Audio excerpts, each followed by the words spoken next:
Kamu cari orang-orang yang boleh beri sedekahkan pahala untuk kamu. Ni tinggal tak banyak ni, dapat berat sikit belah pahala.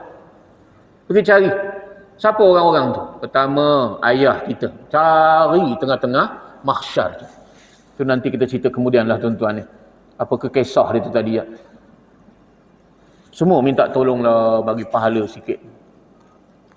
Cari mak kita, cari isteri kita, semua jumpa belaka. Sampai last sekali jumpa dengan busu, anak yang paling bongsu sekali. Tolonglah abah. Satu pahala pun jadilah memberatkan timbangan. Maka jawapan mereka ni satu je. Assalamualaikum warahmatullahi wabarakatuh. Alhamdulillahi rabbil alamin.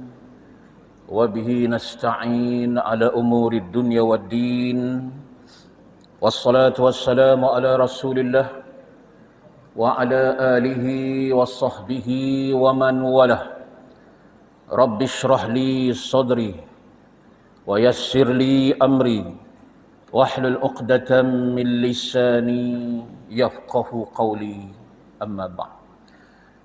Yang saya hormati Tuan Pengurusi Masjid Tariq bin Ziyad, yang dikasihi adila Tuan Imam, Jawatankuasa Masjid, pegawai-pegawai masjid, pimpinan-pimpinan masyarakat, para ayahanda, para bonda, para jemaah maghrib, para jemaah isyak, muslimin, muslimat, mudah-mudahan kita sentiasa diberikan kesihatan yang baik, yang sakit makin sembuh.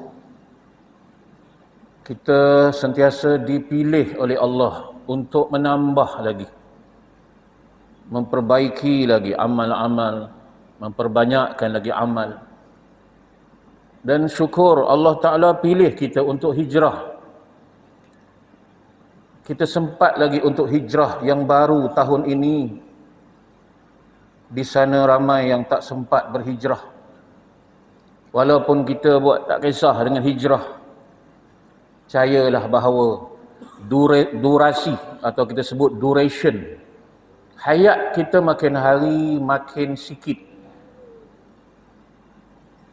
Jibril AS pernah berpesan kepada Rasulullah sallallahu alaihi wasallam, "Ya Muhammad, wahai Muhammad, huyita, hiduplah kamu sebagaimana yang kamu nak hidup. Hiduplah. Ma syi'ta, sebagaimana hidup yang kamu nak. Hiduplah. Fa innaka mayyitun, satu saat kamu akan mati. Satu saat kamu jadi mayat. Nak hidup macam mana cara buatlah. Hiduplah. Tapi ingat, satu saat kamu akan perlukan Allah. Kamu akan jadi mayat. Dan bila dah jadi mayat, berpindah ke satu alam lain, kita perlukan Allah. Yang kedua, habibta ma tasya. Sayanglah siapa-siapa yang kamu nak sayang. Tak kisahlah. Cintailah mereka. Kasihlah pada mereka sebagaimana yang kamu nak buat. Fa innaka mufaraqah, satu saat kamu akan berpisah dengan orang-orang yang kamu sayang. Buatlah sayang macam mana pun, sehiduplah semati, satu saat kamu akan berpisah. Amilta ma tasya. Pesan yang ketiga, buatlah apa kamu suka. Buat. Jenis kadang tak boleh ditegur. Buatlah apa kamu suka. Fa innaka mujzi'un bih. Ingatlah satu saat apa yang kamu buat baik akan dibalas. Buat baik, Allah balas dengan kebaikan berganda-ganda. Buat tak baik, ada azab yang Allah Ta'ala janjikan.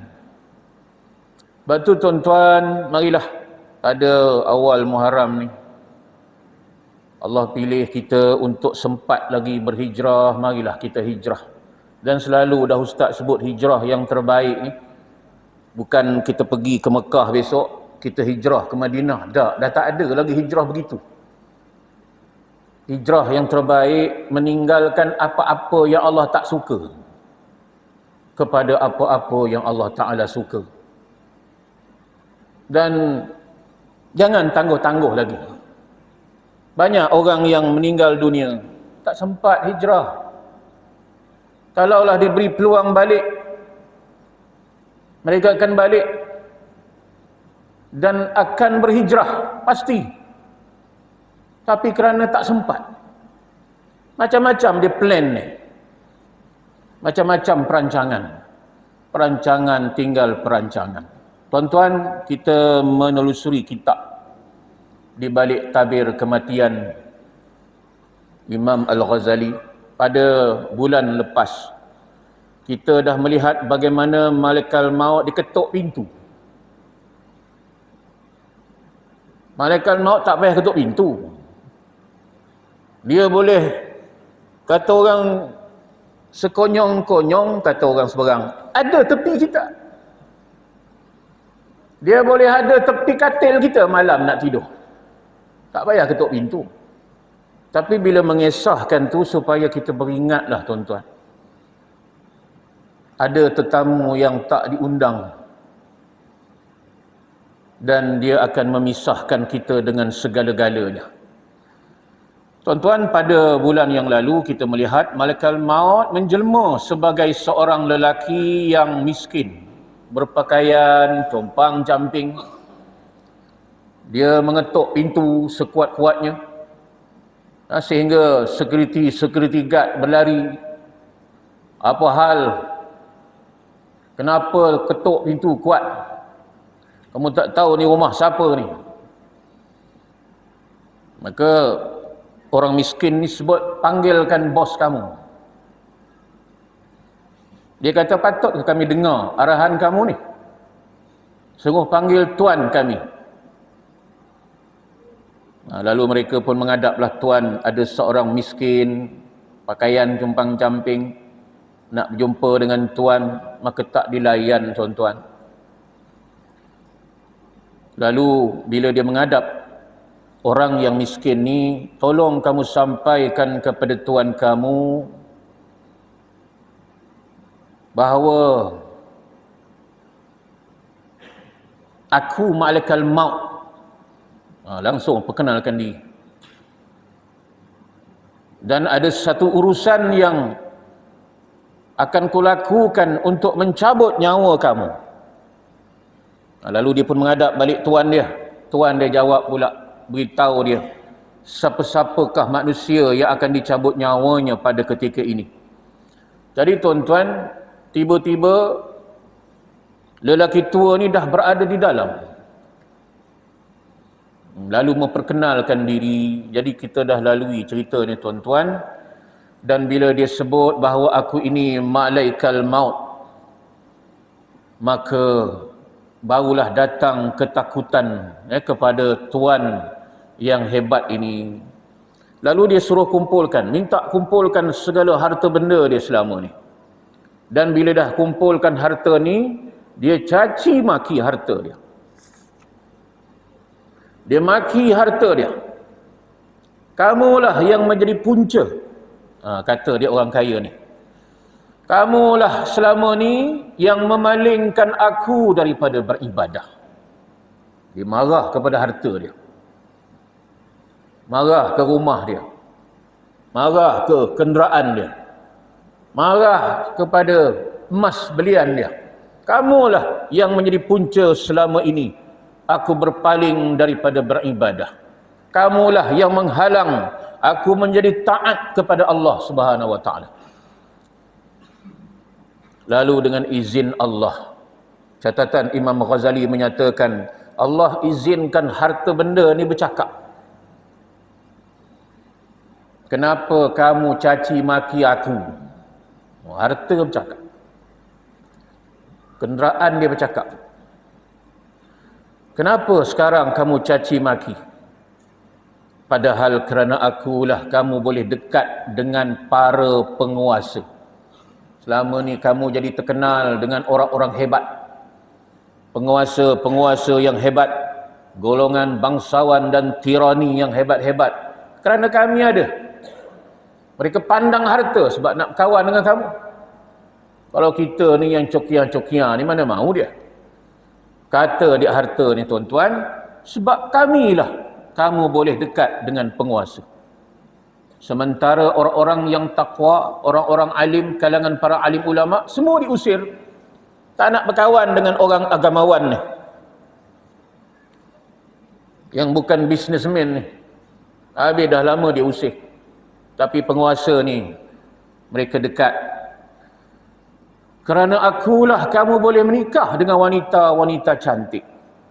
Wanita pun tengok kita hebat, berduit, berharta, maka kamu dapat pilih wanita-wanita yang hebat. Jadi tuan-tuan, harta ni berkata-kata. Sebenarnya tuan-tuan, bukan salah harta. Mari kita tengok harta kita yang ada. Tengok rumah kita, tengok kenderaan kita. Menghalang ke tidak taat pada Allah?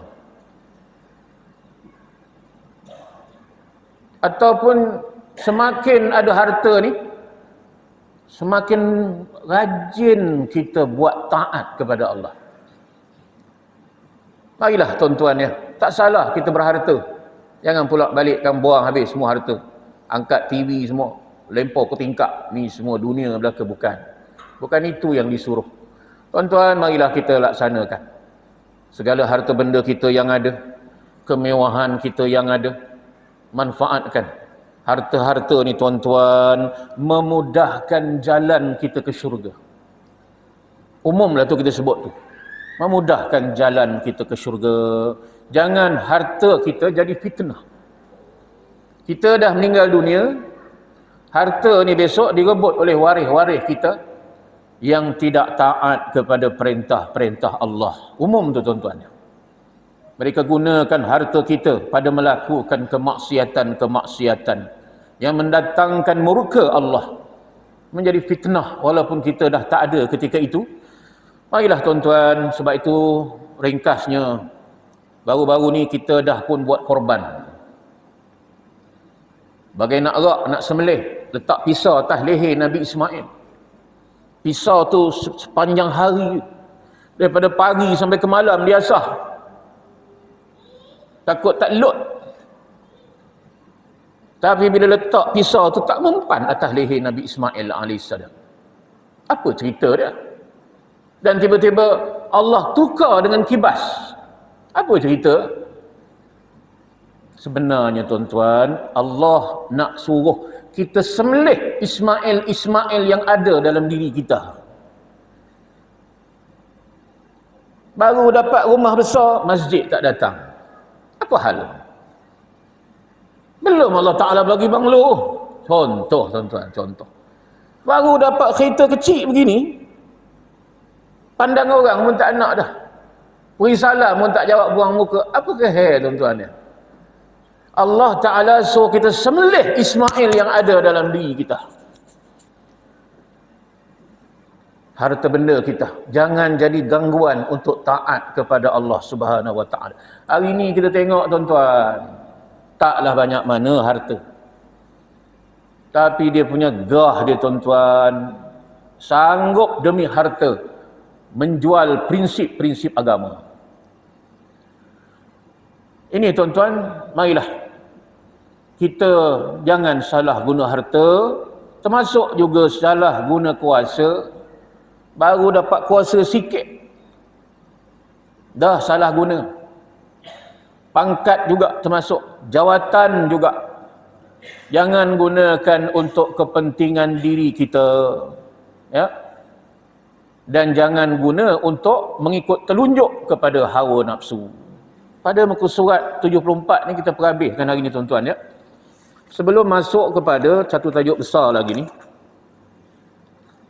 iaitu wafatnya Rasulullah dan para khulafa'ur rasyidin. Kita tengok catatan yang ada.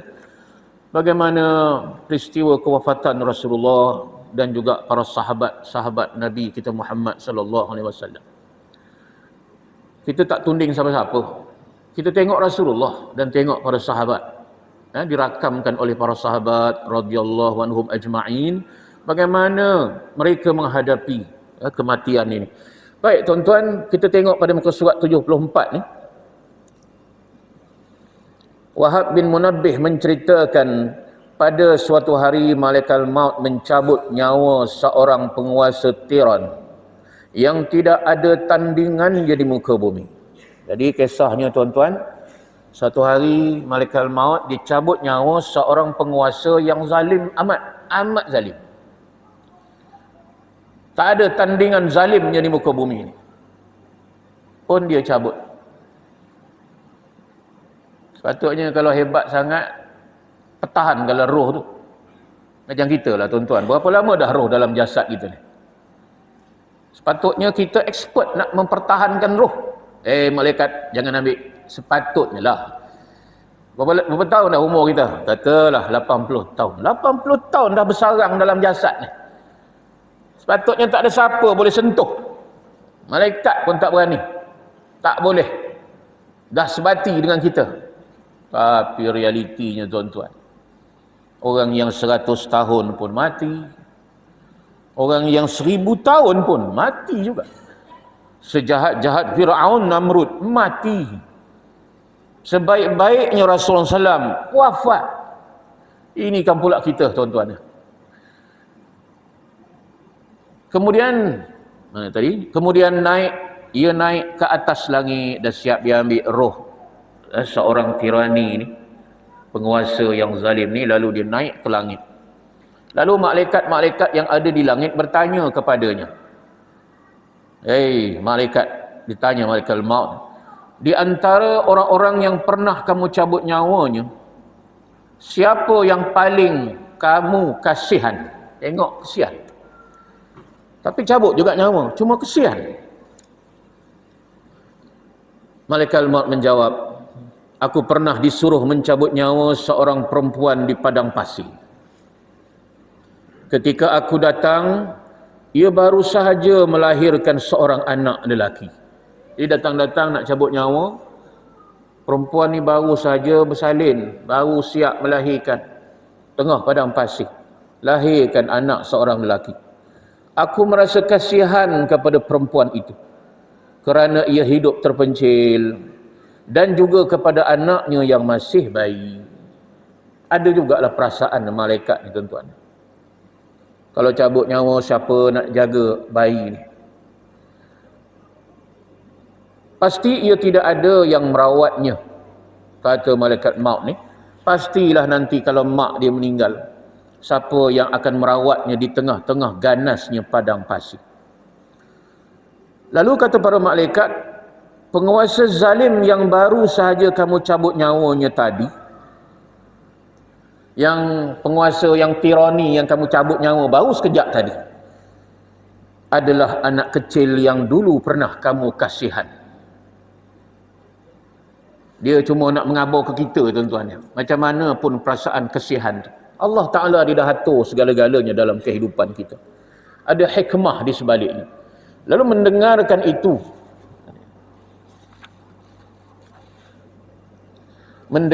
itu, lalu dia berkata, Maha suci Allah yang memperlihatkan kebaikan kepada sesiapa yang dikehendakinya.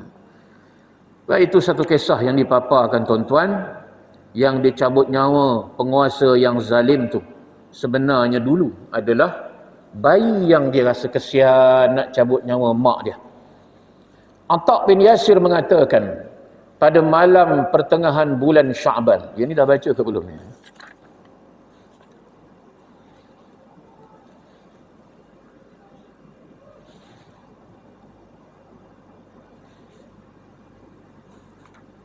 Belum lagi ya. Atha bin Yasir mengatakan, pada malam pertengahan bulan Sya'ban, malaikat maut diberi lembaran tulisan yang isinya, pada tahun ini cabutlah nyawa orang-orang yang tertulis di lembaran ini. Jadi ada satu pohon yang pada setiap helai daun tu ada nama-namanya. Dan bila malaikat maut tengok pada lembaran tu, ada nama-nama yang inilah nyawa orang-orang yang mana tertulis di lembaran itu yang akan dicabut nyawanya.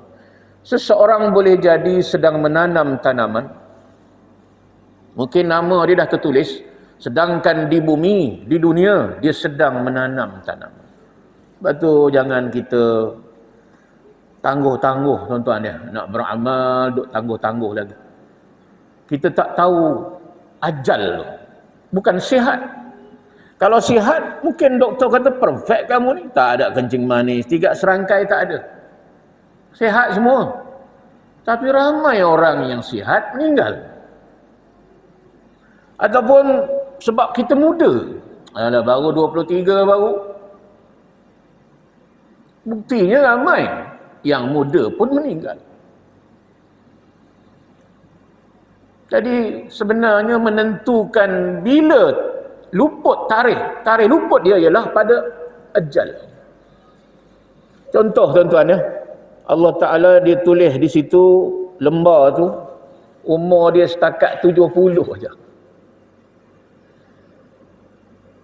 Tak lebih. Dan hari ini pada awal Muharram 1445 Hijrah ni, umur dia dah 69 tahun. 11 bulan 3 minggu. Lama mana lagi tuan-tuan? Seminggu je lagi.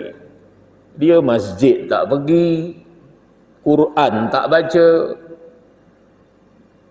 banyak benda dia tak buat. Solat belum qada, umrah belum pergi. Seminggu je dia masih leka. Dia rasa panjang lagi. Nak buat 2 benda yang paling besar tuan-tuan dalam seminggu ni. Pertama, dalam seminggu ni cuba nak hindarkan diri daripada terhumban dalam jahannam. Ni bukan perkara kecil ni. Bukan kerja sehari 2 ni tuan-tuan. Allah, jangan tangguh-tangguh lah. Jangan kita leka tuan-tuan. Dah sebut dah kan? Sebab tu kena tazkirah sokmo. Bila tengok kita leka, kena ada yang nasihat kita. Sebab dunia ni memang sifat dia memang dihiaskan. Dan bila kita tengok hiasan dunia ni, memang kita leka betul. Tak kisah apa pun, ustaz ke, semua manusia tuan-tuan. Sebab tu kena tazkirah, kena ingatkan. Bang, ya, awak dah sembahyang maghrib. Kena, isteri kena pesan. Allah lupa kata. Allah belum lagi dah nak ambil waktu. Kalau kita sayang suami kita, bukan setakat sayang di dunia je. Sampai ke akhirat kita sayang. Sebab tu kita tegur dia, subuh bangun bang, sembahyang. Macam yang kita buat lah sebelum ni. Subuh, isteri kejut suami, bang, bangun. Sampai kena marah isteri tu. Dan bila dah bangun, isteri masih tunggu lagi. Dia tak solat lagi. Awak tunggu apa tu? Awak bangun dulu, awaklah solat. Kita sembahyang jemaah bang. Sembahyang jemaah boleh 27. Banyak sikit. Yang kita duk tahankan satu-satu ni, apakah hairnya kita ni? Kita kerja yang banyak. Dahlah kita start sembahyang ni, start kita umur lanjut dah. Ada orang umur 40 pun nak start sembahyang. Kan kita sinilah, kita tempat lain ni tuan-tuan. Marilah tuan-tuan, ya, tak kisah siapa pun, dia terdedah dengan kelalaian. Semua orang boleh jadi lalai. Kena ingatkan. Sebab itu kita waktu lahir, kena azan kat telinga ni. Buat apa azan dekat bayi? Bayi baru lahir azan. Ya Allah salah. Tu Mutusami sebelah katil dekat hospital Wat. Lu apa pekik-pekik tu budak dia kata. Azan tu dia kata pekik. Lu apa pekik-pekik? Ya Allah salah, ya Allah salah. Tu bayi mana boleh pandai tak pergi semayang pun lagi. Supaya ingatkan dia tu. Tazkirah kat telinga dia. Tidak ada lebih besar melainkan Allah. Kemudian bila nak meninggal, kena lagi tazkirah. Laqinu mautakum la ilaha illallah. talqinkan, ingatkan dia bahawa tidak ada ilah melainkan Allah. Jadi tuan-tuan, kata malaikat ni, kata Atha bin Yasir, pada malam pertengahan bulan Sya'ban, malaikat maut diberi lembaran tulisan. Ada satu tulisan pada lembar daun, dan pada tahun ini ada tulisan tu ditulis, cabutlah nyawa orang-orang yang tertulis di lembaran ini. Tengok di balik tu ada nama-nama orang. Seseorang boleh jadi sedang menanam tanaman, dileka menanam, maghrib pun terlepas kadang tu. Ataupun ada yang sedang menikahi wanita, tak sempat nikah pun ada. Ada yang baru nikah, dan ada yang sedang membangunkan gedung-gedungnya. Tengah beria sangat ya, bangunkan bangunan-bangunannya. Kononnya siap bangunan ni, aman, kita boleh duduk dalam bangunan yang indah, dan tidak menyedari kalau namanya ada dalam daftar lembaran tersebut. Jadi tuan-tuan, saya sebut tadi ada seminggu je lagi. Ni bukan kita semua sini lah, tempat lain ni tuan-tuan. Seminggu je lagi nak buat dua benda penting. Yang pertama, nak cuba hindar daripada azab neraka. Satu. Yang kedua, cuba nak dapatkan syurga. Seminggu lagi. Kalaulah kita tahu tuan-tuan, kita tak akan leka. Marilah, sebab tu kita tak boleh menangguh ni tuan-tuan ni.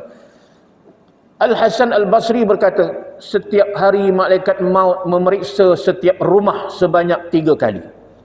Kata Hasan Basri, dia cek rumah sehari 3 kali. Ia mencabut nyawa orang yang telah dicukupi rezekinya. Habis dah rezeki dia takat tu je. Sebab tu rezeki jangan bimbanglah tuan-tuan. Tak usah risaulah rezeki. Allah dah tentukan dah rezeki. Syaratnya kita pecahkan ruyung aja. Kalau rezeki dah, kita tahu rezeki kita ada. Tapi kalau kita tak bekerja, tak boleh juga. Pecahkan ruyung baru dapat sagunya.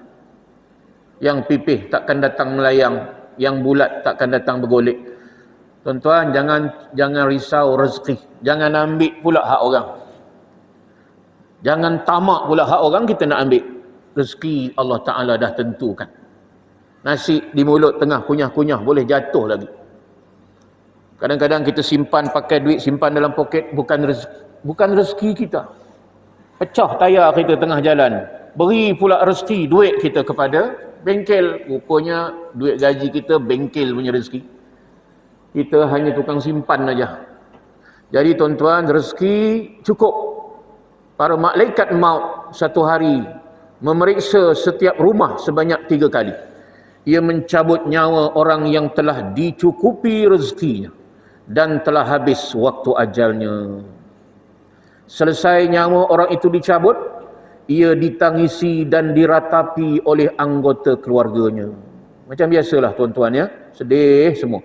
Lalu sambil memegang daun pintu, malaikat maut berkata, ni tadi dia dah cabut nyawa, ni dalam satu rumah semua menangis, meratap semua, menangisi kematian, tak kisahlah siapa pun. Lalu sebelum keluar daripada pintu tu, malaikat maut pegang daun pintu. Malaikat maut berkata, demi Allah, kata malaikat maut, aku tidak memakan rezekinya, tidak menghabiskan usianya, dan tidak memendekkan ajalnya. Semua dah ditentukan dah. Jadi jangan salah ke aku, katanya. Kan hari ni kalau orang meninggal, orang tak kata ini salah malaikat maut ni, tak ada. Kenapa dia meninggal? Sakit jantung. Kenapa meninggal? Kemalangan. Kenapa meninggal? Gout. Kenapa meninggal? Kencing manis. Tak ada. Kenapa meninggal? Ni malaikat maut punya kerja. Tak, tuan-tuan dia. Bukan aku yang memendekkan ajalnya. Aku akan selalu kembali dan kembali lagi ke tengah-tengah kamu semua. Ni kata-kata malaikat maut, aku akan datang lagi. Sampai tidak ada seorang pun di antara kamu yang masih tinggal. Jadi tengok geramnya kita ni tuan-tuan. Al-Hasan melanjutkan, demi Allah, Seandainya mereka boleh melihat tempat malaikat maut berdiri dan mendengar ucapannya, nescaya mereka akan melupakan jenazah orang tersebut dan menangislah diri sendiri. Jadi tuan-tuan, ambil jadikan peringatan untuk tajuk kita malam ni, di balik tabir kematian. Saya dah sebut dulu ada 2-3 orang, ustaz, dah lah datang sekali sebulan ke masjid kita, cerita pasal mati.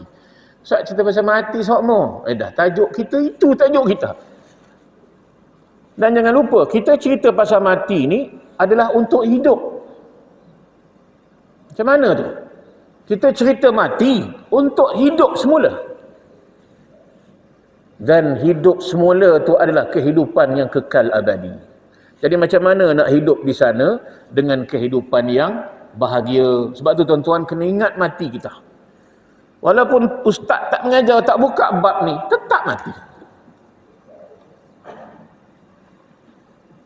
Adalah 2-3 orang. Ustaz cerita bab mati, dah meninggal dah pun. Tak datang pun dengar ceramah mati. Maka sebab tu tuan-tuan, bila kita dengar ni sebagai peringatan. Dan Rasulullah dah pesan. Kamu tahu tak orang yang cerdik? Akyas bainahum. Siapa? Yang selalu ingat mati. Otak kita kata, ingat mati, mana kita lagi mundur ke belakang. Tak. Orang yang ingat mati, dia takkan wasting the time. Setiap nafas dia pastikan berbuat sesuatu yang bermanfaat untuk hidup dia. Isteri, anak-anak dia, masa depan dia. Sebab dia tahu, entah esok, entah lusa, abah tak ada lagi, mak tak ada lagi. Maka dia akan buat persiapan demi persiapan. Jadi tuan-tuan, marilah. Saya setuju dengan kata-kata Ustaz Samsul Bat. Jangan kejar kaya, kejarlah bahagia. Fa amman saqulat mawazinu. Adapun orang yang bila ditimbang pahalanya berat, fahuwa fi isyatir radiyah, maka dia akan hidup dengan keredaan Allah Ta'ala. Ridha, dia juga ridha, bahagia dia tuan-tuan, hidup dalam kebahagiaan. Bila ditimbang sama berat, bukan, bila ditimbang berat timbangan dia, lega tuan-tuan. Sebab tu carilah pahala sebanyak-banyak tuan-tuan. Cari, kita sebut pahala lah senang tuan-tuan. Carilah ganjaran, ajrum minallah. Masuk masjid tadi, langkah kaki kanan dengan niat kita sunnah Nabi, baca pula doa masuk masjid, sembahyang pula sunat, kejar pula saf paling depan. Tuan-tuan, pahala belaka tu. Tengah-tengah duduk, datang pula orang lebih tua pada kita, cari tempat duduk, tak jumpa, kita bangun, silakan tuan duduk tempat saya. Sah pahala tuan-tuan. Azan pula, jawab pula azan, pahala lagi. Tuan-tuan, inilah besok nak ditimbang. Tapi ayat tu tak habis situ ya. Wa amma man khaffat mawazinuh. Adapun orang yang bila timbang ringan. Macam mana agak-agak tuan-tuan? Kalau timbang-timbang ringan, Allah Ta'ala kata gini ajalah, kau bagi awak balik 2 minggu ke dunia semula. Macam boleh? Kenapa? Pergilah umrah ke, berbakti untuk anak yatim ke, kan besar pahala. Boleh beratkan timbangan tu? Tak tuan-tuan. Bila timbang-timbang ringan, kita perlu risau dah keadaan kita. Yang berat tu apa sebenarnya? Dosa berat. Dan ini takkan berkurang, tuan-tuan. Takkan berkurang. Saya pernah cerita di sini, tuan-tuan kalau masih ingat.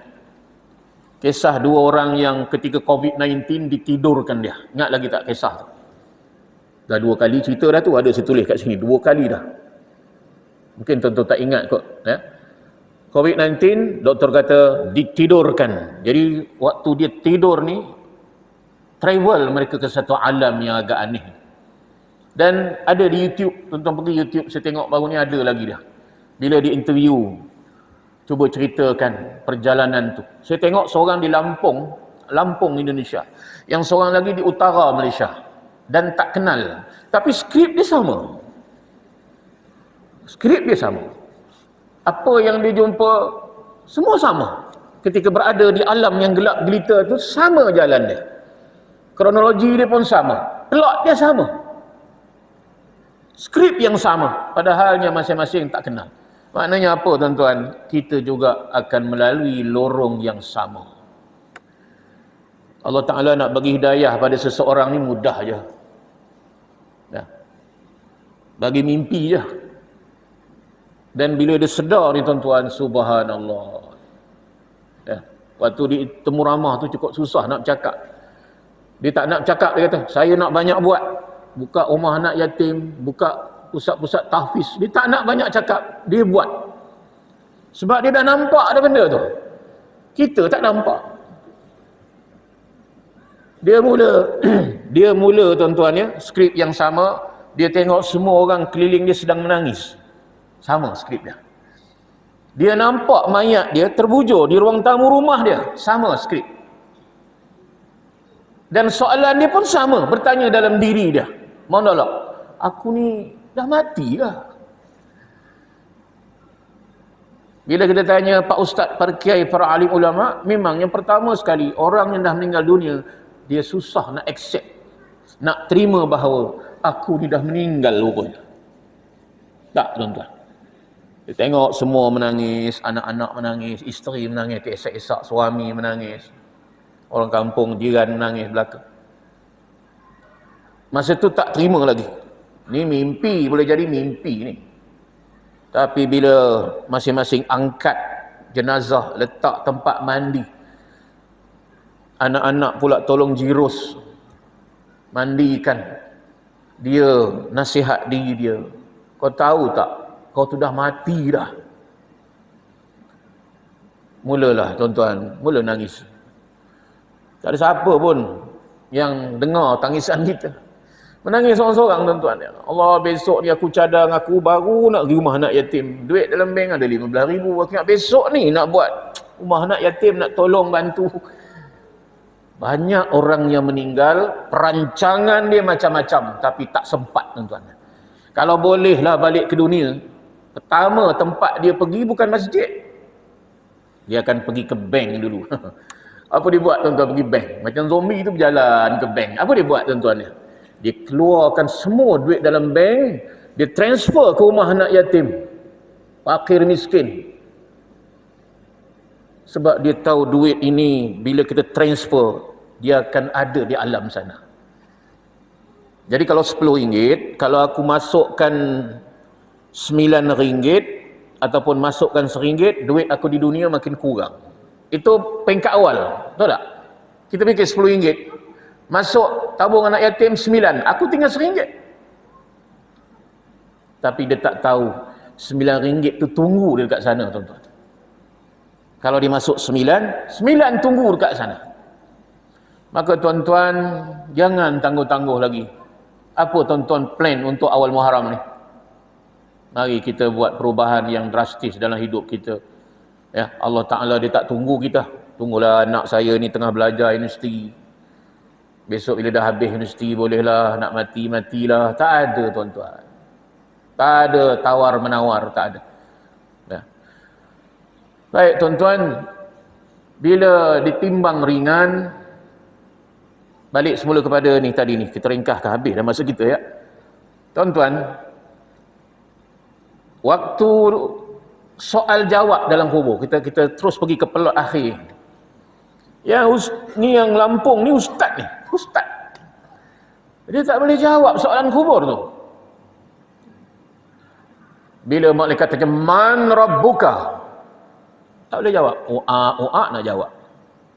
Dan bila tak boleh jawab, ni skrip daripada yang ustaz Lampung ni tuan-tuan. Bila tak dapat jawab, apa respon malaikat?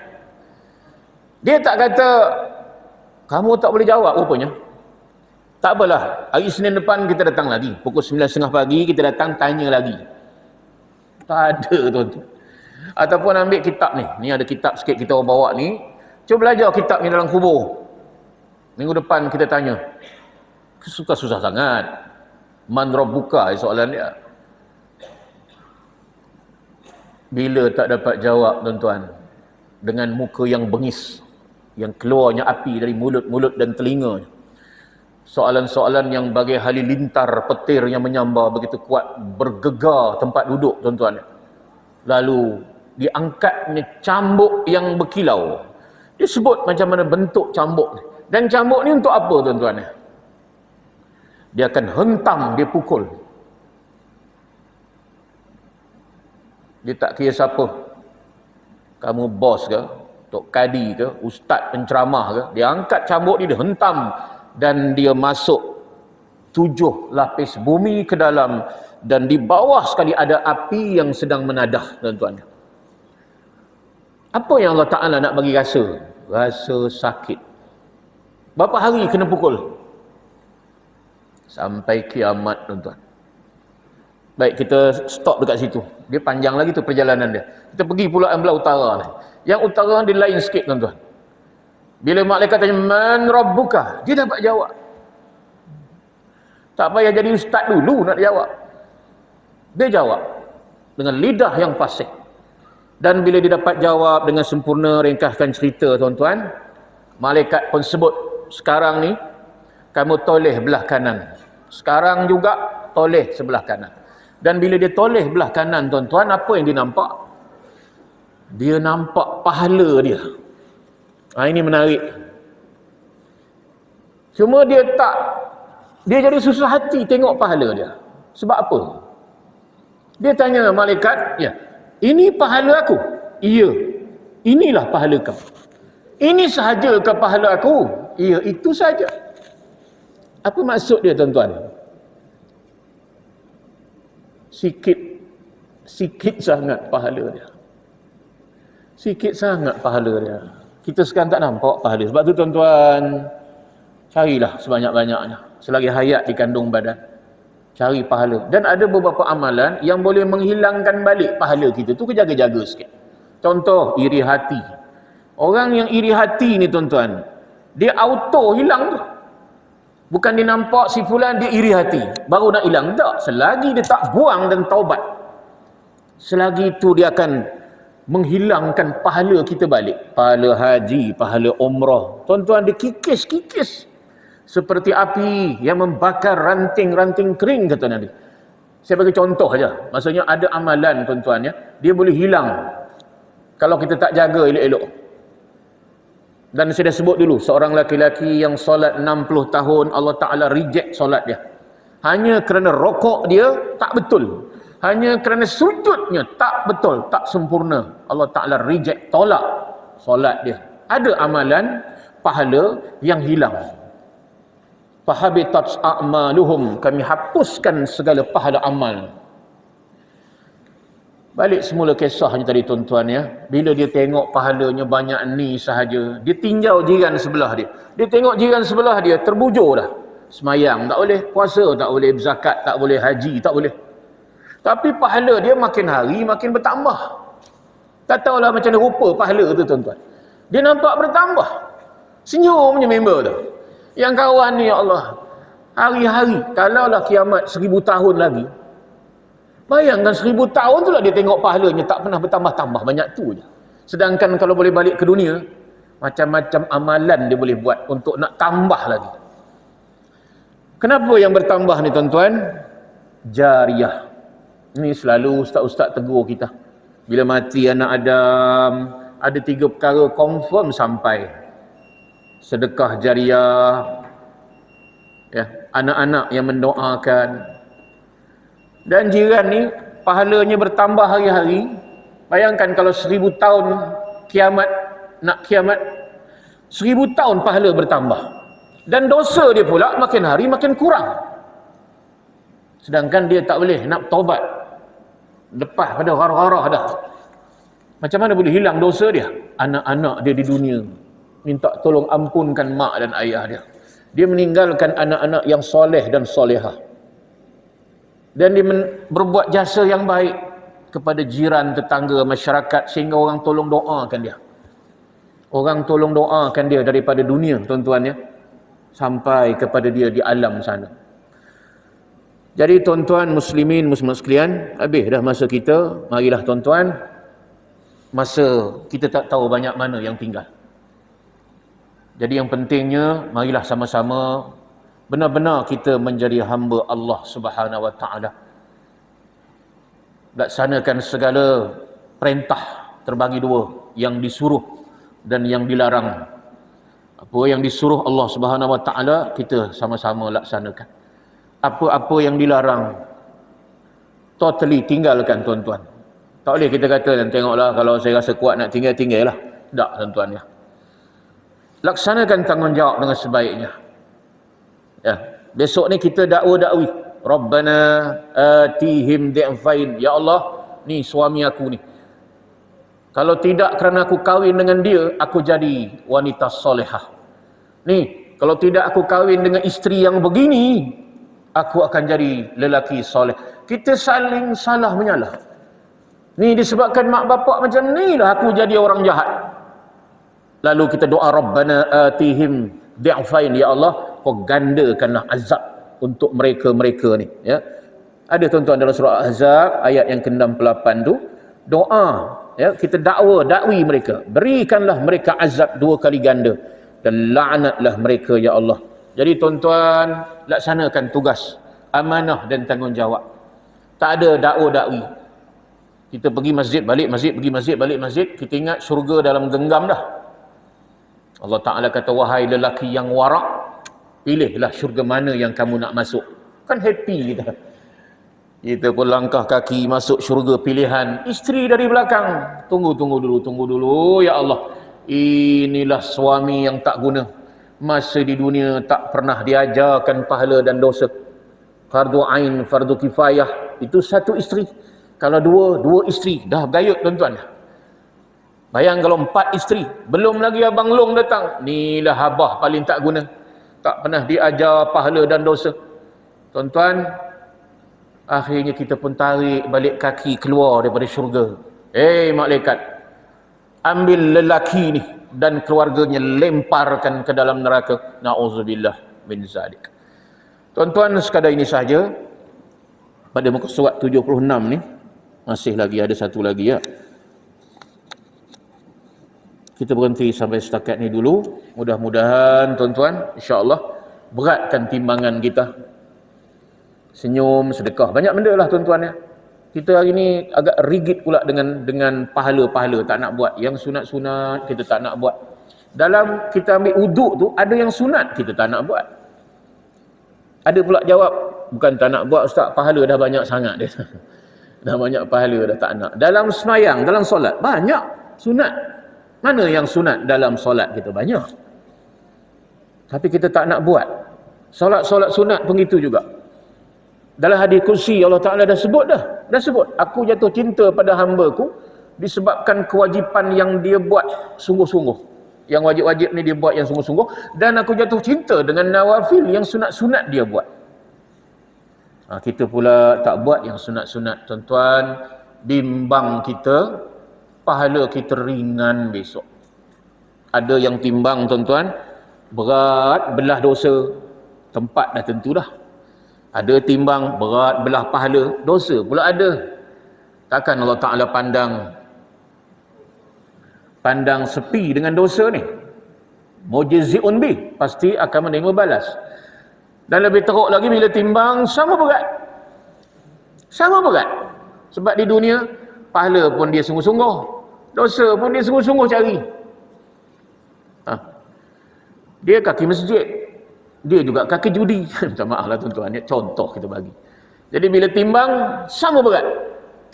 Rasulullah ambil serban letak situ, bagi umat dia masuk syurga juga. Sama juga berat. Jadi tuan-tuan muslimin muslimat sekalian, akhirnya Allah Ta'ala kata gini ajalah. Kau pergi berjalan di mahsyar ni, kamu cari orang-orang yang boleh beri sedekahkan pahala untuk kamu. Ini tinggal tak banyak ni, dapat berat sikit belah pahala. Pergi cari. Siapa orang-orang tu? Pertama, ayah kita. Cari tengah-tengah mahsyar tu. Tu nanti kita cerita kemudian lah tuan-tuan ni. Apa kisah dia tu tadi ya. Semua minta tolonglah bagi pahala sikit. cari mak kita, cari isteri kita, semua jumpa belaka. Sampai last sekali jumpa dengan busu, anak yang paling bongsu sekali. Tolonglah abah, satu pahala pun jadilah memberatkan timbangan. Maka jawapan mereka ni satu je, kami juga sedang takut apa yang kamu sedang takut, iaitu azab daripada Allah Subhanahu wa taala. Jadi tuan-tuan, akhirnya kita sesal. Kita ingat di dunia bila kita sayang mereka, mereka boleh tolong kita. Tetapi rupanya tidak. Maka letakkan Allah dan Rasul keutamaan nombor satu, tuan-tuan. Jangan letakkan ni yang disebutkan tadi ni, harta benda, kekayaan kita mengatasi kasih kita kepada Allah dan Rasul. Susah kita nanti. Yang benar itu dari Allah Subhanahu wa taala. Kalau ada salah silap dalam penyampaian, mohon ampun, maaf tuan-tuan. Kita berjumpa lagi insya-Allah pada bulan hadapan dengan kitab yang sama. Cuba tuan-tuan dapatkan kitab ni di balik tabir kematian Imam Ghazali. Kita terus lihat kepada wafatnya Rasulullah dan juga para khulafaur rasyidin pada muka surat 79. Jadi sekadar itu sahaja, wallahu a'lam. Assalamualaikum warahmatullahi wabarakatuh.